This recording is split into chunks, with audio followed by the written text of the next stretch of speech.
Ito ang Presidential Broadcast Service Radyo Pilipinas. Radyo Publiko ng Bagong Pilipinas para sa Bagong Pilipino. Naghahatid ng mahahalagang balita at impormasyon na guugnay ng pamahalaan sa sambayanan. Tulay sa himpapawid ng serbisyo publiko. Radyo Pilipinas. Radyo Publiko. Ang boses ng Pangulo. Sa Iloilo, Radyo Pilipinas. 585 AM. Philippine Standard Time, alas 4:04. Gikan sa hulot balitaan sa PBS, Radyo Pilipinas, Iloilo. Gintipon sang bugos nga puwersa sa News and Public Affairs Division. Mga pagsaysay sa mga hitabo o aksyon, mga pananawan, kag desisyon, mga hibubunon sang napiktuhan nga sektor, mga dalagpo nga balita diri sa Iloilo. Kag iban nga bahin sang Kabisayan nagkatunan. Mga balita nga natipon sa sulod sang nagligan nga 24 oras. Inyo mabatian sa Headliners Was. Kagkaroon, yari ang inyong PBS News Team.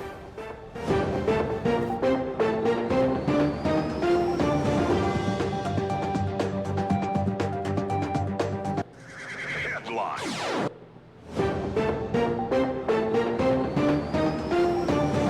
Radyo Pilipinas.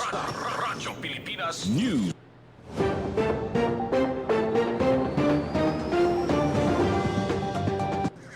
Headline.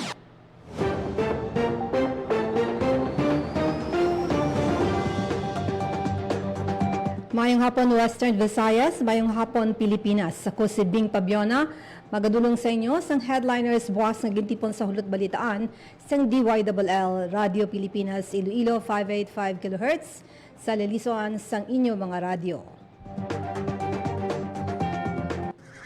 Headline.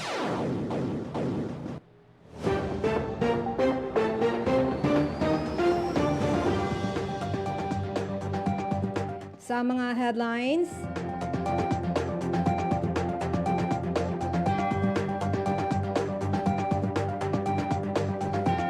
Presidente Ferdinand R. Marcos Jr. nagpanawagon nga himuon nga mas sobra pa sa isa ka simple nga pagsaulog ang karon nga adlaw sang mamumugon o kon Labor Day. Headline.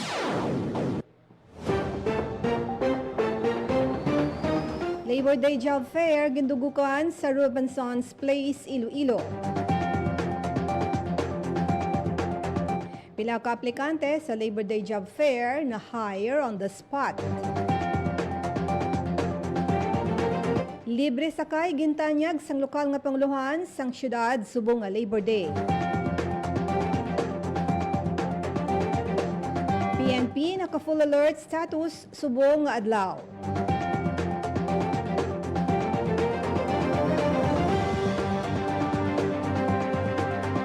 Israeli Ambassador nagbisita sa Iloilo, tech investment gin-istoryahan.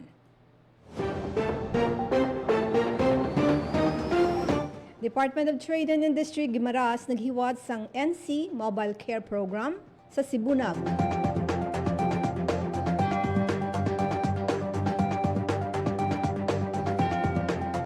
Competency-based training tuhoy sa diagnosis sang parasitic diseases ginhiwat sang Department of Health.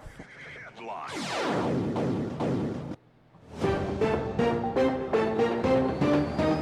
Mga mangingisda sa 12 ka coastal barangay sa siyudad sang Bacolod ginhanas sa disaster preparedness.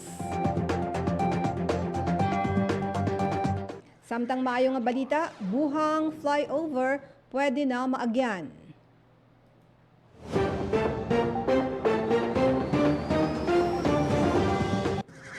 Headline. Cooling station sa Diversion Road sa distrito sang Mandurriao amat nga ginatapos.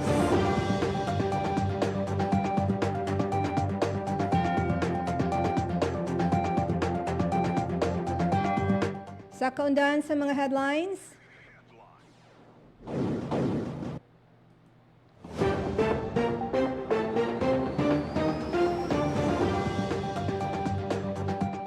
Magpanawagon nga himuon nga mas sobra pa sa isa ka simple nga pagsaulog ang karon nga adlaw sang mamumugon kon Labor Day sa iya mensahe ni Presidente Ferdinand R. Marcos Jr.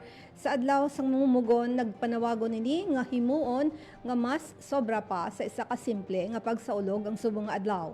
Ginhatagan niya pagtamod ang kinahanglanon nga liwat pabakuron ang promisa sang gobyerno kag sang pribado nga sektor sa pagtukod sang isa ka pungsod nga nagakilala sa importansya sang tagsa ka balhas kag kakapoy. Sa pagsaulig sang adlaw sang mamumugon karon nga Mayo 1, ginkilala ni Presidente Ferdinand R. Marcos Jr. ang tanan nga mamumugon nga Pilipino nga amo ang matuod nga pundasyon sang pungsod. Subong nga ika-125 nga adlaw sang mamumugon, may tinutuyo nga disenteng trabaho para sa lahat. Iisang hangarin, bagong Pilipinas, sama-sama. Yara sa 150,000 ka mga trabaho ang ginbuksan subong nga adlaw sang mamumugon. Sunod sa Presidente, ang nainabitan nga numero sang trabaho ang nagahulat para sa nagapangita obra nga makit-an sa 94 ka job fair sa bilog nga pungsod. Maggalawig ang job fair tubtob katapusan sang Mayo, kag ini sa tunga sang luyag sang gobyerno nga mapasanyog ang numero kag kalidad sang trabaho sa pungsod. Ginpabugal sang Presidente nga sang nagligad nga Pebrero naglabot sa 50 ka milyon ang trabaho ang na-record. Samtang nagadamo man ang salary wage workers nga yara sa masobra 30 ka milyon. Umpisa June 2022 tubtob February 2026, naglabot sa masobra 6,600 jobs fair o job fairs ang nahiwat. Kung sa diin, yara sa 1.5 ka milyon ang nabuligan nga job seekers, kag 250,000 sini ang hired on the spot.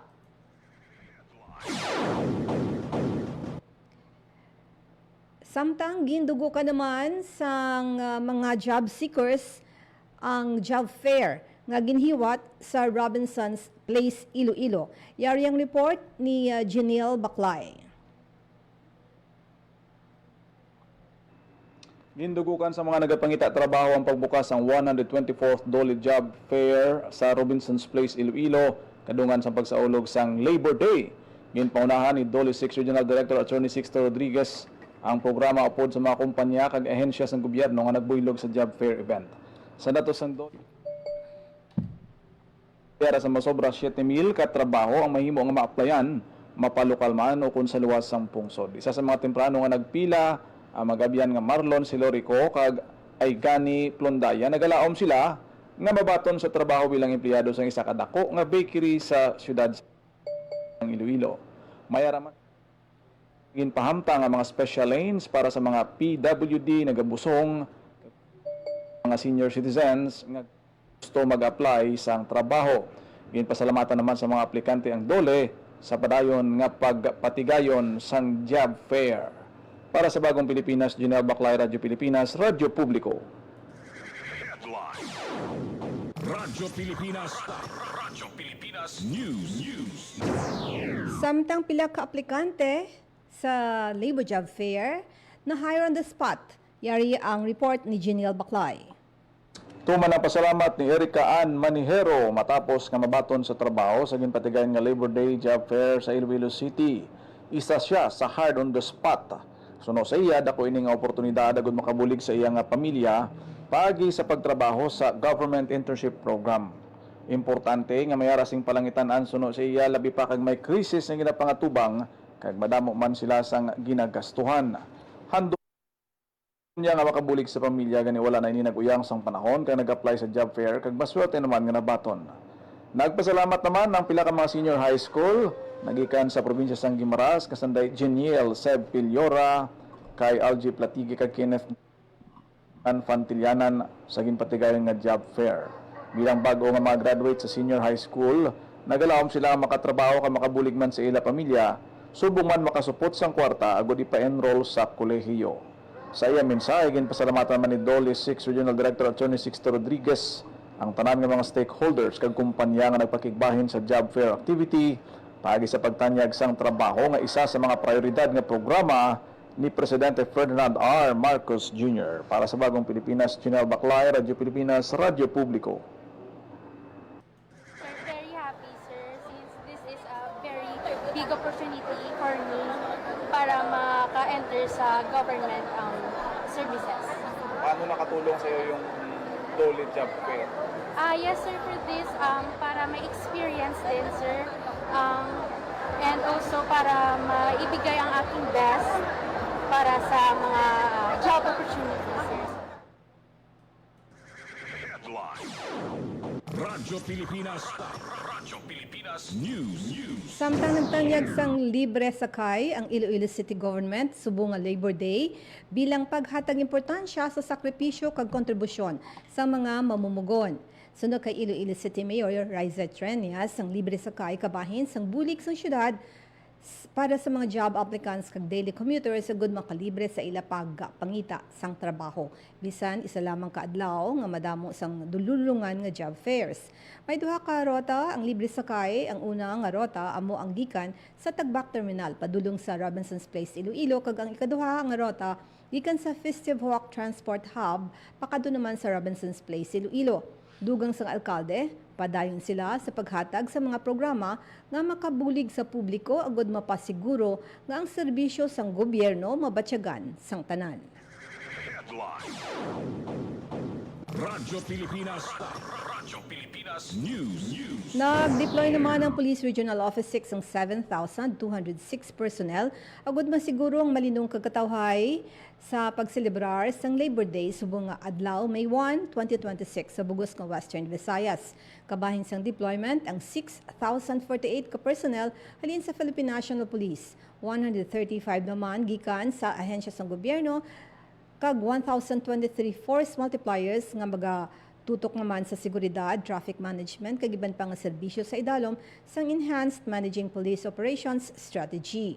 Naka-full alert ang kapulisan sa rehiyon agud masiguro ang mas masangkad nga police visibility kag madasig nga pagsabat sa bisan ano nga insidente. Nanawagan naman si Police Regional Office 6 Director Josefino Ligan sa mga magaupod sa mga rally subong nga Labor Day nga himuon ini sang matawhay kag wala sang pagpanggamo. Sunod kay Ligan, bukas naman ang pumuluyo sa pagpahayag sang ilang mga sentimiento apang dapat ini sa responsable nga paagi. Pahayag naman sa opisyal nga ginamanduan ang mga pulis nga magpatuman sang maximum tolerance samtang ginarespeto ang kinamatarong sa mga kada isa sa malinong nga pagtililipon. Radyo Pilipinas. Radyo Pilipinas News. Ang mainit naman nga ginbato ni Governor Arthur Defensor Jr. sa Iloilo Provincial Capital, si Her Excellency Dana Kirsch, ambasador sang Israel sa Pilipinas para sa isa ka courtesy visit. Kaupod sang ambasador sanday Consul Muti Cohen kag Mashhav Officer Richelle Mauleon. Sa Sinapol, ginbayaw ni Governor Defensor ang interes sang probinsya sa foreign investment para sa drone development kag information and communication technology agud mapasangkad ang disaster response capabilities kag mangin mas investor friendly ang probinsya. Ginpakigbahin man sang gobernador ang socialized housing program sang Iloilo, ang Purok Resilience nga may tinutuyo nga mahatag sang climate resilient nga mga bahay o mga balay sa mga Ilonggo nga nagapuyo naman sa high risk areas. Radyo Pilipinas. Radyo Pilipinas News. Naghiwat sa NC Mobile Care Program ang Department of Trade and Industry Guimaras sa Barangay Sabang, Sibunag. Ang Mobile Care programa ini sang ahensya nga nagafocus sa consultancy, advocacy, region o registration kag e-commerce sa idalom sang NC Mobile Care.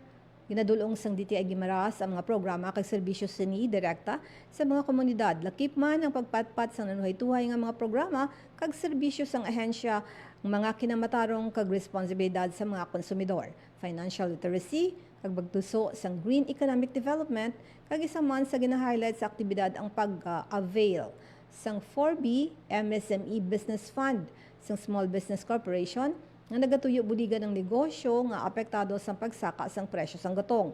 Ang aktibidad ginpakigbahinan sang 50 ka partisipante nga ginalakipan sang nanuhay-tuhay nga sektor kag mga micro, small and medium enterprises.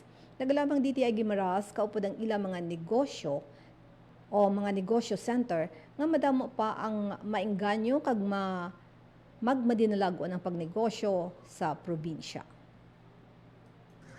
Headline.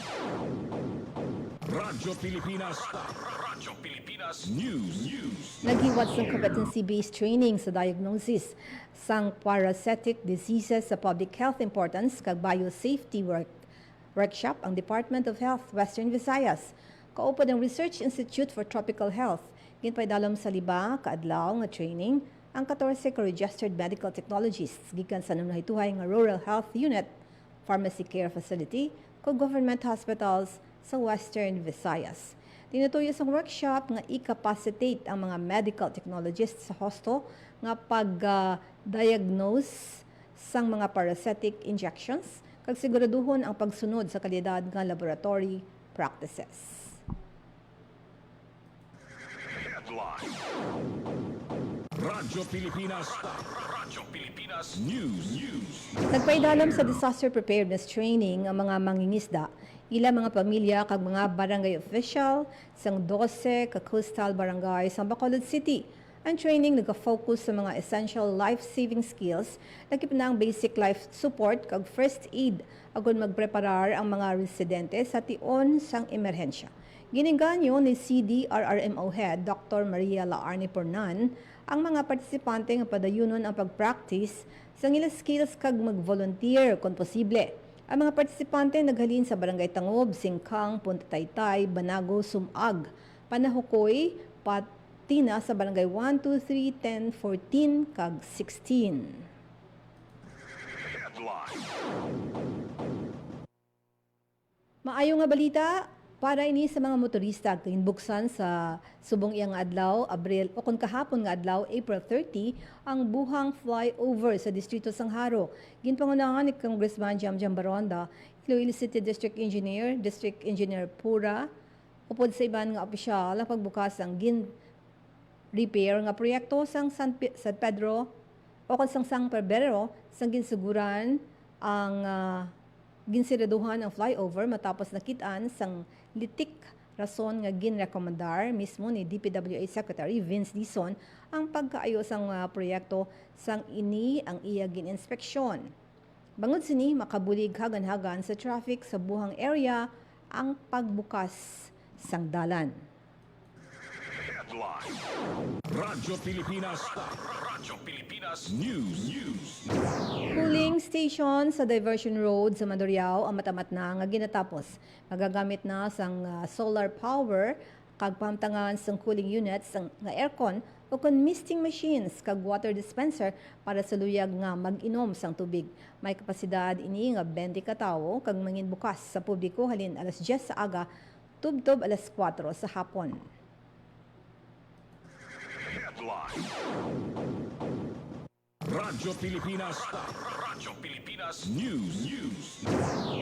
Padayod ang post-inspection kag readiness check sa mga personnel sang Malay MPS o kon Malay Municipal Police Station sa mga lugar sa Boracay Island gadungan man sang selebrasyon sa Love Boracay 2026. Katuyuan sang tikang nga masiguro nga maayo ang deployment sa kapulisan kag mapabilin ang kalinuong kag seguridad sa isla samtang padayon ang pagdugok sa mga turista.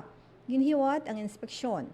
Ginpatuman sa idalom ini sang pagdumala ni Police Lieutenant Colonel Alain Terence Likdan, Chief of Police ng Malay Municipal Police Office. Headline. Radyo Pilipinas News. Malls, food chains, hotels, BPOs, publication offices, kag pati man construction firms ang pilagilang sa mga nanuhay-tuway nga sektor nga ginaserbihan sa subong sang More Power kadungan ini sa pag-expand o kon pagpalapad sang ila franchise area. Sa unang nga hugnat sang tuig 2026 ginakomodar sang More Power ang pag-migrate sa mga dalagkuan nga mga accounts nga nagahingyo sang masaligan nga serbisyo, cost efficiency kag customer-friendly support para sa ila mga nagaumuad nga operasyon. Ang pinakauli nga nagsaylo ang Waffle Time Incorporated sa kadako naman ini nga Ilonggo business franchise para sa ila komisary sa barangay Pagsangaan Pavia, Iloilo. Madinalagon nga nagsaylo sang kumpanya ang ila load sa More Power bilang ila primary power source. Sang makaligad naman nga bulan na kompleto man sang taytay sa kauswagan, isa ka mayor nga finance firm kag hotel operator ang ila migration sang March 27, 2026 kaupod sini ang Gateway Hotel. Ginpangunahan ni TSKI CEO kag President Mr. Peter Talbanban kag Gateway Hotel Chief Operating Officer nga si Mr. Wendell Hufanda ang migration ceremony. Bangod sa sunod-sunod nga pagsaylo sa mga dalaguan nga kompanya sa More Power, nagapakitagid lang ini isang ila pagsalig sa ikasarang sang power company nga magdulong sang dekalidad nga serbisyo. Nagsunod ang operasyon sang More Power sa Iloilo Province subong nga tuig matapos mahitso ang ila mga pasilidad. Natigayon nini halos 5 ka tuig ang nakaligad sadtong September 20, 2021 sang nag-file sang Franchise Expansion Bill. Sunday 2nd District Representative Michael Goriseta kag 4th District Representative Braden John Beron agud matigayon nga makasupply man sang kuryente ang More Power sa mga kabanwahanan sa ila tagsa ka mga distrito. Ang gilayon nga pagproseso sang More Power sa mga request sa mga konsumidor sa Iloilo Province nagapagkitagid lang sang kahandaan sini agud suportahan ang kinahanglanon sa mga konsumidor para sa masaligan kag moderno nga power distribution facility. Radyo Pilipinas.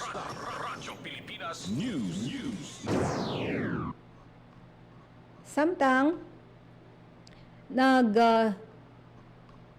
hiwat naman o kun ang dugang sini strikto nga ginpatuman sa buhang flyover ang pagdumili naman sa paglabay sa mga heavy kag light vehicles.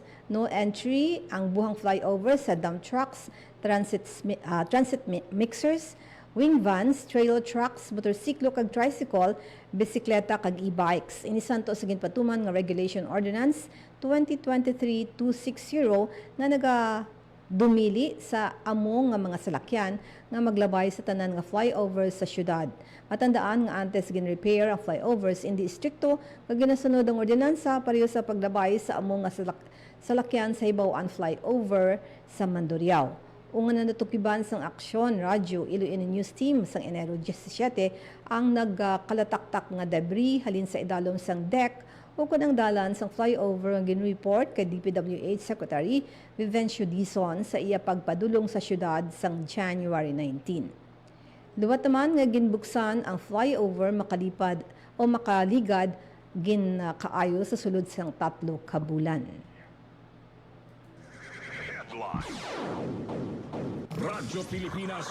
Radyo Pilipinas News. Ginaduso karon ang proposed partnership sa tunga sang Iloilo Provincial Government, Department of Education kag Khan Academy Philippines para mapakilala ang AI-driven learning platform nga nagatuyo himuon nga mas epektibo ang pagtuon sang libo-libo nga estudyante sa mga pampubliko nga eskwelahan. Sa giniwat nga presentasyon sa Iloilo Provincial Education Reform Group o kon EDCOR, ginpabutyag ni Khan Academy Philippines CEO Attorney Geraldine Aconia Sunshine ang pagmamansang kolaborasyon nga nakasentro sa ikaayo sa mga estudyante kag manunudlo. Sa idalom sa proposal, sabton sang DepEd ang paghana sa mga manunudlo, logistics kag internet connectivity, samtang igahatag naman sang Khan Academy ang ila nga curriculum-aligned nga platform lakip na ang monitoring kag insentibo para mapadayon ang aktibo nga partisipasyon. Papel naman sang Iloilo Provincial Government ang pagpabaskog sang infrastruktura kabahin na diri ang internet connectivity kag paghatag sang learning resources sa masobra 1,050 sa 1,740 ka publikong eskwelahan sa pungsod.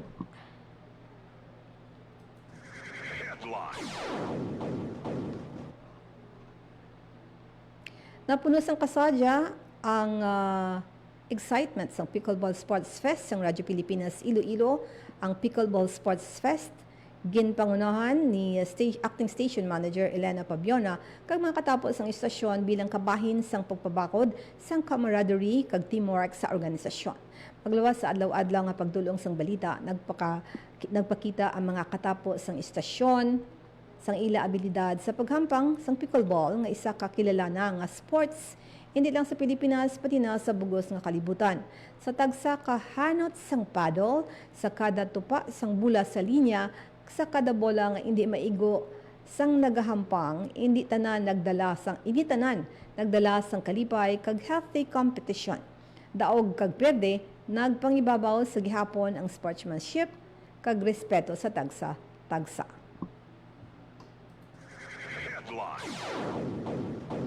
Radyo Pilipinas.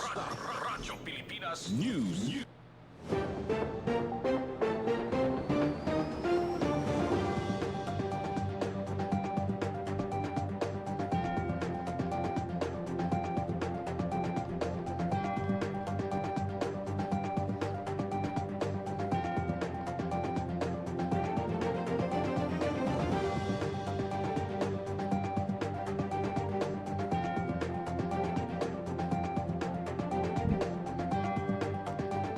Amayad to mga headliners, boss, sa gintipon sa ulot balitaan sang DYWL, Radio Pilipinas, Iloilo. Ako naman si Bing Pabiona, Pilipinas, maayong hapon. Sa publiko, ang Presidential Broadcast Service, Radyo Pilipinas, Radyo Publiko. Radyo Pilipinas. Radyo Publiko. Kinilala ng pang-international at prestigyosong Asia Pacific Broadcasting Plus Awards 2025 para sa kategorya ng Government Streaming. Ito ay dahil sa epektibo nitong pagsasanib ng mga tradisyonal na media tulad ng telebisyon, radyo at print para masabayan ang mabilis na pag-inog ng mundo ng digital at social media tungo sa mas epektibong paghahatid ng mahahalaga at napapanahong mga impormasyon sa mamamayang Pilipino. Kinilala rin ang Radyo Pilipinas dahil sa patuloy na pag-akyat ng rating. Ngayon ay matatag sa pang-4 na pwesto sa Mega Manila ayon sa pinakahuling Nielsen Radio Audience Measurement Survey. At sa social media, nakamit ang mahigit 2,000% pagtaas ng bilang ng mga sumusubaybay sa Radyo Pilipinas page sa unang bahagi ng 2025. Patunay ito na ang inyong Radyo Pilipinas Radyo Publiko ay tunay na kaagapay ng inyong pamahalaan sa paghahatid ng serbisyo sa mga mamamayang Pilipino. Mula sa aming lahat, sa ngalan ng inyong pamunuan at mga kawani ng Presidential Broadcast Service, kasama ang inyong mga himpilan ng Radyo Pilipinas sa buong kapuluan, Maraming salamat po sa inyong lahat, sa inyong pagtangkilik at pagkilala. Radyo Pilipinas. Radyo Publiko. Maging fuel efficient